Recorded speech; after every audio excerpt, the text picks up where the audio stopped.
Bismillahirrahmanirrahim. Assalamualaikum warahmatullahi wabarakatuh. Bersama Dr. Har lagi ya. Kali ini Akademi Dr. Har membawakan audio siar Keramat Hamka edisi khas Ramadan. Dan ini kali yang kedua. Alhamdulillah saya mengalu-alukan anak-anak saya, Al-Fadil Ustaz Azlan Shah Nabishan, CEO Arba Foundation. Apa khabar Ustaz Azlan? Sihat ya? Alhamdulillah, baik, syukur. Alhamdulillah. Dalam masa Ramadan ni makin berseri-seri lah sepatutnya ya. Dia sebenarnya minggu yang pertama tu lah dia adalah waktu kita ada some healing crisis. Maknanya bukan krisis macam mana, tapi kebanyakan kita yang mungkin ada penyakit-penyakit yang kita ni biasalah kan, mungkin ada yang allergic, mungkin ada yang asma ya, mungkin ada juga kadang-kadang perut kita ni sensitif sikit. Dalam minggu yang pertama tu mungkin ada yang mengalami lebih sedikit. Contohnya kan sebab berubah waktu makan. Kalau misalnya wanita yang memang ada masalah haid contohnya kan, dah lama tak datang haid, tiba-tiba lah Ramadan ni dia datang. Sebab dia ada macam badan tu macam dah balik kepada sistem dia. Dalam konteks bila kita berpuasa tu, sebab berpuasa tu memang sebahagian daripada terapi ya, dan juga rawatan kan. Jadi hari ni insya-Allah kita menyambungkan ya podcast atau audio siar Keramat Hamka ni dengan tajuk yang Dr. rasa sangat menarik ni, berkaitan dengan syahwat perut dan kemaluan ya. Dan mungkin lain nak bagi tahu juga ya apa yang nak kita cover atau nak kita perhalusi ni daripada penulisan tinggalan ilmu mutiara ya daripada Buya Hamka ni. Silakan. Baik, terima kasih Dr. Har. Alhamdulillah, siri yang kedua kita dapat sambung lagi membaca daripada himpunan esei-esei Profesor Hamka ni, tuntunan puasa, tarawih dan salat Aidilfitri. Dan bila kita lihat, saya sendiri belajar dalam bidang pengajian Islam daripada tadika sampai degree master ni. Saya rasa cara Profesor Hamka mengulas tentang syahwat perut dan faraj ni bukan, ataupun diguna perkataan syahwat faraj, tapi kita nak harmonikan dengan bahasa Melayu, kita guna alat kemaluan. Tapi Profesor Hamka macam Dr. Har sebut sebelum ni, pembacaannya luas dan dia membawa premis sebelum kita berbincang tentang syahwat ini dengan memetik kata-kata Karl Marx, Sigmund Freud dan Al-Ghazali, dan menyebut bahawa dia bukan hanya lihat dalam satu konteks mikro, tapi dia nak kita faham betapa krisis kehidupan manusia di dunia ni berpusat kepada dua syahwat ni. Syahwat perut yang membawa kepada bagaimana ekonomi kita berfungsi dalam konteks dunia, dan juga syahwat kemaluan tu bagaimana hubungan sosial antara manusia, khususnya lelaki dan perempuan, yang menjadi rosak disebabkan tidak dikendalikan, dan bagaimana dia kemudian membiarkan masalah-masalah syahwat yang baru. Dan pada era ini pun 60-an ni, Profesor Hamka sudah berbicara soal gay, soal lesbian, yang dikaitkan dengan bagaimana apabila tidak dikendali ni, dia boleh, manusia ni tidak ada batas syahwatnya. So dia meletakkan itu sebagai mukadimah. Mungkin kita rasa wow, beratnya, kenapa kita nak kena cerita tentang Karl Marx semua ni, tapi akhirnya nanti dibawa kepada betapa Ramadan dan puasa ni tuntunannya tu adalah menjaga kestabilan kesejahteraan hidup manusia secara global, secara keseluruhan. So menarik apa yang Dr. Hamka sebutkan. Dia kata kalau zaman Karl Marx sebut kelas antara golongan kaya dan golongan miskin ni terjadi disebabkan perebutan nak isi perut tu. So kemudian lahirlah imperialis, kemudian lahir kapitalis, yang sehingga mereka merebut syahwat perut ni, yang nak rasakan kestabilan, kecukupan harta ni. Mereka sanggup mewujudkan sistem yang menindas, dan mereka sanggup melihat jutaan manusia mati kelaparan asalkan perut mereka tidak diganggu, asalkan syahwat mereka dipenuhi dari sudut itu. Dan menarik juga kemudian Profesor Hamka sebut pula Sigmund Freud kata tidak Sigmund Freud datang 50 tahun lepas Karl Marx kata no, bukan masalah syahwat perut sebenarnya, semuanya bermula daripada masalah syahwat kemaluan. Dan dibawa satu kisah yang mungkin orang yang belajar dalam bidang ni dia familiar, dia biasa dengar, yang kisah bagaimana agama bermula. Agama bermula ni disebabkan penyesalan seorang anak yang dia bunuh ayah dia untuk dia menyetubuhi ibu dia disebabkan syahwat kemaluan dia, kemudian dia menyesal, lalu diciptalah agama. Begitu bagaimana mereka menanggapi agama. Betul. Dan sebelum saya nak serah kepada Dr. Har yang lebih pakar dalam aspek ni, saya sebenarnya kecil pun dengar Dr. Har sebut. So Profesor Hamka kata Al-Ghazali datang lebih awal daripada mereka berdua ni, Karl Marx dan Sigmund Freud ni. 750 tahun sebelum itu Al-Ghazali dah ceritakan bahawa memang manusia syahwat perut dan syahwat kemaluan ni adalah dua benda yang menjadi perkara terpenting dalam kehidupan manusia. Kemudian upaya mereka mengendalikan inilah yang kemudian mewujudkan satu masyarakat yang baik ataupun yang pincang. So saya ingat mungkin ini ada kaitan dengan Maslow punya hierarchy of needs, yang mana saya rasa saya patut serah pada ahlinya, ahli zikr in kuntum la ta'lamun. Kita tanya sebenarnya kan kita semua ni ilmu yang kita dapat ni sangat sedikit sebenarnya, dan tapi dengan ilmu itu yang kita diberikan tanggungjawab yang besar. Betul tak nak cakap lah ahli, tapi mungkin banyak sikit bercakap tentang perkara ni, khususnya bila kami di bidang aspek sains kemanusiaan ni kan, perubatan dan juga psikologi, belajar jugalah. Dan Dr. Har pula baru-baru ni memang dengan mengajar falsafah ni, yang Dr. Har boleh fikirkan Karl Marx dan Sigmund Freud semua tu adalah ideologi modernisme dan juga pasca modernisme.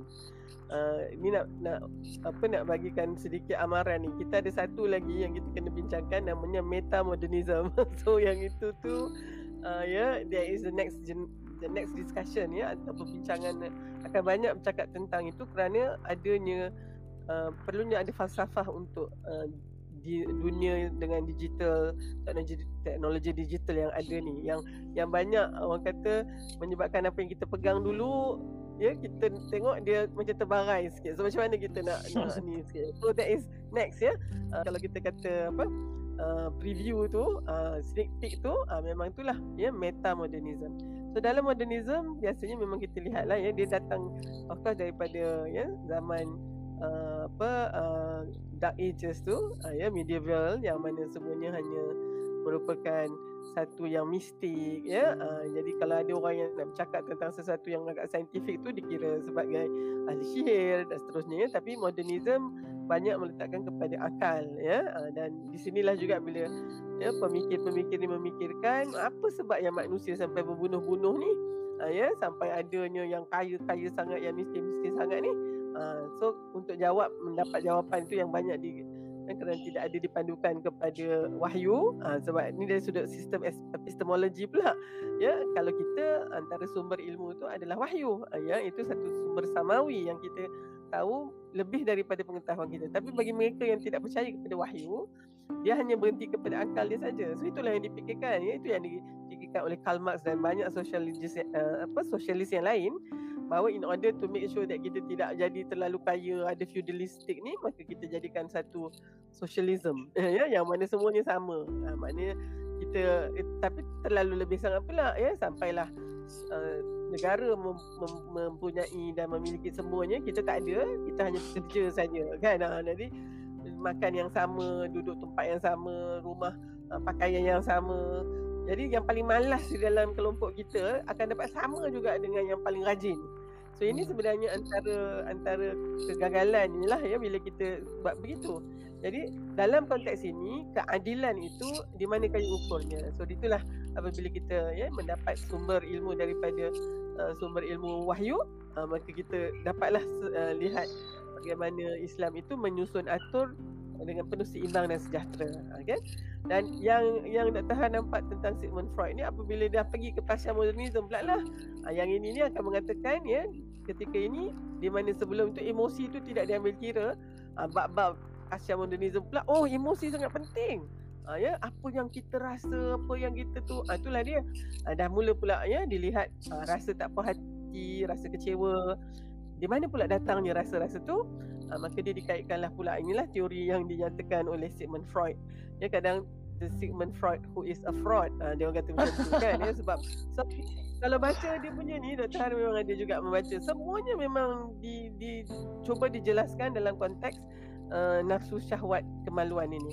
Tapi kan sebenarnya Dr. tak suka sebut alat kemaluan macam tu kan. Mungkin elok alat kehormatan kita, sebab di situ sebenarnya yang letak hormat seorang manusia itu kan ya. Jadi kalau malu tu dia dah dalam konteks shaming ni dia ada dia punya shortcoming dia lah kalau kita tu. Sebab kalau ajar anak dalam konteks pendidikan seksualiti, ni keluar topik sikit lah, kalau kita duk malu-malukan dia saja, dia tak apa berkesan. Melainkan kita menanamkan rasa penghormatan, rasa tanggungjawab begitu kan. Okey, tadi lah nak kata-kata tentang Maslow tadi.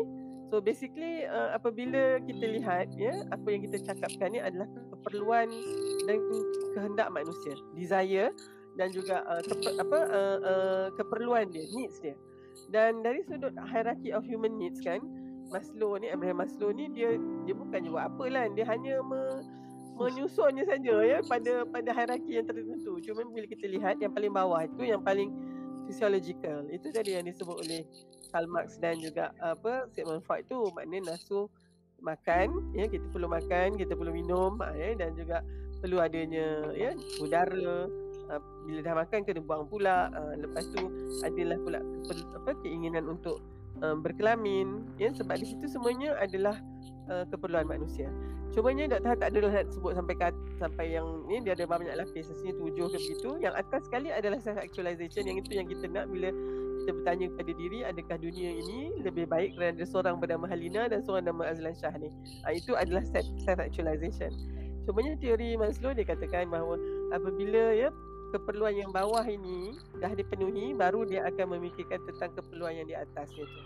So daripada yang physiological tu naiklah pula kepada keperluan keselamatan dari sudut security, perlindungan. Tapi sebenarnya kalau yang bawah tu pun tak dipenuhi lagi, yang atas tu pun dia tak kisah. Dia boleh tidur kat bawah jambatan, dia boleh tidur dekat mana-mana saja, janji dia boleh makan hari tu. Tapi bila kita dah boleh makan, dah ada cukup, maka kita pun nak mencari rumah yang elok. Kan? Lepas tu baru kita nak cari pula siapa yang kita nak share rumah tu. So dia punya keperluan tu meningkat apabila yang di bawah ini dah di kita ni. Dan dalam Ramadan ini kita bawa balik, sebenarnya Allah mendidik, menyantuni, menjinakkan yang paling bawah tu, supaya kita boleh merasa kecukupan, kemudian baru kita boleh go up that hierarchy lah. Itu macam mana Dr. pandang lah agaknya Lan dalam konteks Maslow tu. Wallahu a'lam. Sebab kalau kita lihat bagaimana Profesor Hamka ulas, dia kata bila contoh perkara yang melibatkan syahwat perut, dia kata bagaimana sistem ekonomi hari ini, bagaimana mereka menjajah, mereka merompak, kemudian mereka wujudkan sistem kapitalis yang menekan. Dan Profesor Hamka cerita bagaimana wujudnya masyarakat yang miskin ni membenci yang kaya ni, dan yang kaya ni pun menindas yang miskin. So dan bila saya sendiri dalam kerja-kerja Arba Foundation melihat kehidupan orang miskin dan sebagainya, kadang-kadang kita tanya soalan yang kenapa orang macam ni, dia kerja jauh lebih keras, lebih panjang waktu dia bekerja, lebih bahaya kerja yang dia buat, tapi dia dibayar dengan satu upah yang tak wajar bagi satu manusia ni. Kita bayar macam tu, kemudian golongan yang semakin atas ni mungkin lebih sikit kerja dia, tapi berkali gaji besar dia tu puluhan ataupun dia ratusan kali ganda lebih besar. Dan kita boleh terima sistem ini seadanya dan anggap dia sebagai satu meritokrasi, ataupun kita macam hilang bearing kat mana dia punya nilai moral, bagaimana kita membiarkan masyarakat. Dan sejarah membuktikan semakin tinggi kesenjangan ini, dan bahkan banyak bacaan sekarang ni keluar, The Economist, Forbes, yang cerita dalam pandemik ini, satu masa yang kesenjangan antara kaya dan miskin ni accelerate dengan sangat laju. Yang kaya ni semakin kaya luar biasa disebabkan pandemik ni, dan yang miskin ni memang jatuh teruk semakin bawah. Dan itu yang kita kata M40 pun akan turun kepada B40 kan, kita itu betul, baru dilaporkan. Betul. Ramai orang yang sebelum ni ada di borderline definitely dah jatuh, dan yang sebelum ini dia ada income dengan hilang kerja apa semua, within a month or two dia dah jatuh bawah dah. Dan memang orang struggle nak makan. Itulah kalau kita tanya orang apa masalah, yang pertama mereka akan sebut kami nak kena ada makanan untuk anak-anak kami, untuk susu untuk anak-anak kami. Itu yang difikirkan dulu. Dan itu macam Dr. Har sebut, itu memang the first layer of needs semua manusia. Bahkan Nabi SAW waktu masuk ke Madinah, Nabi sebut satu ucapan kan, afshus salam wa at'imut ta'am wa sallu bil laili wan nasu niyam. First kali pastikan selamat. Of course kalau tak selamat nak bagi makan pun tak boleh. So pastikan selamat, sejahtera, peace, love, afshus salam, sebarkan salam. Kemudian beri makan pada orang, at'imut ta'am. Kemudian baru cerita soal spirituality, sallu bil laili wan nasu niyam tadkhulul jannata bisalam. Kemudian kamu masuk syurga dalam keadaan sejahtera. So ini antara perkara asal. Dan Ramadan sepatutnya bukan hanya, sebab tu bila kita dulu di corporate pun kita perasan Ramadan datang, tapi cara kita menanggapi Ramadan tu kita tak betul-betul menyelami apa sebenarnya hikmah ni. Kita hanya buat sedikit CSR, panggil budak-budak anak yatim, buat persembahan sikit, bagi duit, and life continues as usual. Kita tak ada contemplasi. Apa lagi industri-industri yang by definition menekan orang, yang zalim, industri riba, industri yang dibina tu di atas air mata dan peluh orang-orang miskin lah. Dia bila Lam cakap macam tu, memang kita rasa nak jadi komunis tu. Bila mana kita tiba-tiba, you can understand ya kenapa kita rasakan ketidakadilan itu ya. Cumanya mungkin Lan, kita mungkin kena wrap up dulu ya. Sebab bila kita melihatnya dalam konteks kesenggangan gap tadi, ke jurang yang makin meluas tu kan, mungkin dalam bulan Ramadan ini pertamanya kita kena merasakan tadi tu solidarity social yang dinyatakan oleh Buya Hamka itu sebenarnya menjadikan kita memikirkan tentang orang lain. Jadi malang sangat kalau dalam bulan Ramadan ni kita masih memikirkan tentang diri kita, perut kita, ya, tentang harta kita, ya, masih kekitaan itu. Dan jadi mungkin jihad yang perlu ya adalah untuk memujuk hati kita yang tak pernah puas ni, ya, bahawa sebenarnya manusia ni tak perlu banyak pun, ya. Kita hanya perlu yang cukup-cukup saja. Jadi dia melatih sangat kita untuk selain tadi jinakkan nafsu kita juga untuk memberikan sekatan dan batasan kepada apa yang kita nak ambil, atau terutamanya kalau katalah kita berkongsi banyak mana yang kita nak ambil untuk habuan kita itu, dan bukannya dengan menafikan hak orang lain. Apatah lagi kalau kita ambil pula hak orang lain. Yang itu betul. Memang no good kan ya, yang itu memang. Dan saya kira mungkin Dr. Han nak concludekan juga bersama ni tentang ni kan, Lan, bila kita kata si kaya itu mulia dan si miskin itu hina, sebenarnya itu pandangan manusia saja. Ya, di sisi Allah, ya, Allah tidak melihat langsung nilaian itu. Ya, sehingga kan Dr. Han ingat satu hadis yang mana ya, agaknya kalau misalnya dunia ini ada nilai, ya, tak ada nilai pun kan ya. Kalau misalnya ada nilai seberat sayap nyamuk pun, Allah tak akan bagi orang yang kafir itu makan dan minum. Ya, maknanya macam begitulah tak bernilainya dunia ni, itu yang Allah bagi je, siapa yang nak ambil lah, kan, begitu. Manjada wajada, siapa yang kuat lagi kerja dapat, macam tu ya. Tetapi sebabnya kita tahu bahawa kaya dan miskin itu adalah rezeki yang Allah tentukan. Si kaya, jangan lupa dia mungkin jadi papa kedana dalam 2 hari lagi, ya. Yang si miskin juga, ya, yang semiskin melarat ni mungkin boleh jadi jutawan pula tahun depan. Ya, semua tu as a matter of Allah hanya perlu kun fayakun saja untuk menentukan yang tu. Tetapi ya, dalam konteks yang paling yang menjadi penilaian atau penaksiran itu ya adalah bagaimana si kaya ni menguruskan kekayaannya. Ya, menunjukkan kesyukuran dia kepada Allah. Ya, dan dengan itu kita banyak diberikan contoh dalam bulan ini khususnya. Kalau selalu tu rasa macam tak nak sangat menderma ke apa, bulan ni kita dapat kiriman ya, satu hari satu sedekah atau ya, dengan all the bank account. Cumanya saya rasa itu juga kena tahu juga semak atau semua bank account tu milik seorang, tak boleh lah juga kan ya. Tapi dan hati kita pun senang agaknya nak ni, kerana kita masa tu mendidik diri kita. Dan si miskin pula ya, ketika miskinnya itu lapar tadi tu, apa yang dia buat dengan kelaparannya itu, jadi So akhir sekali ya memanglah ya mungkin yang paling penting adalah untuk menjadikan kita ini tidak ditunggang oleh nafsu syahwat kita ini ya, dan hingga akhirnya kita melakukan kezaliman, penindasan ya, dan kita itu sure kalau kita tengokkan dari sudut latihan Ramadan, kalau kita masih lagi di tahap itu atau apatah lagi kalau lagi teruk lagi, yang teruk ni macam ni tau Lan, Dr. Harisau ni dah ada bazar Ramadan ni, sekali tu pernah lah Dr. Har beli juga ya, anak Dr. Har pergi. Kuih tu nampak sangat menyelerakan lah ya, dengan sekarang ni dengan coklat meleleh begitulah, tapi bila kita beli kita anggap dalam tu yang sebagaimana yang luar tu lah penuh lah feeling dia kan, tapi bila buka saja kita dapati yang diisi hanya tempat yang lubang tu saja, dalam tu kosong ya. Dr. Har jadi termenung sekejap. Macam mana? Ingat ni bila kita dalam Ramadan ini segala kebaikan digandakan pahalanya, tapi jangan lupa segala kecurangan kita ya juga akan digandakan dia punya azab sengsara tu. Jadi ya ini sangat saya teringat karipap oksigen tu lah. Karipap yang bila gigit tu dalam tu ada oksigen je. So, okay. Itu karipap oksigen ni. Alright. Itulah ya, mudah-mudahan kita dapat mendidik hati kita ni. InsyaAllah. Terima kasih banyak Ustaz Azlan di atas perkongsian ini. So kita rangkumkan bahawa ya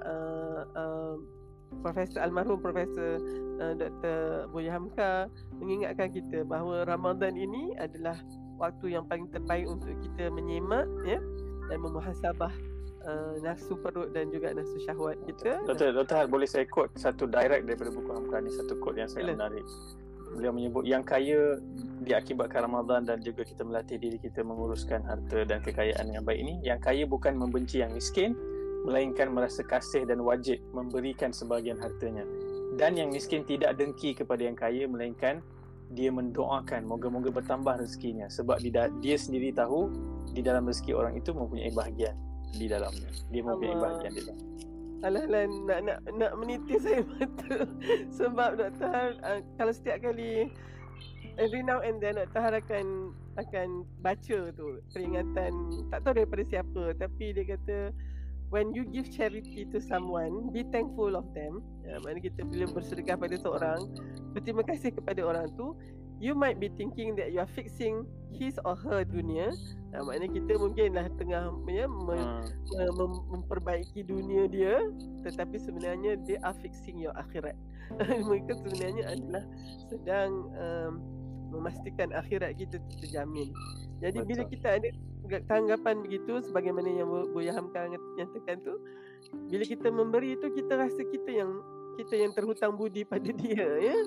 Bukannya, dan tentu sekali untuk si miskin pula ya, dia tidak melihat itu sebagai satu penghinaan ya, tapi dia mensyukurinya dengan mendoakan pula orang yang diberikan rezeki yang lebih, yang bukannya dia menjadi cemburu, berhasad dengki pula ya, dan dia kata aku nak betul-betul ya kenakan orang yang kaya ni kan ya, tidak ada rasa hasad dengki tersebut.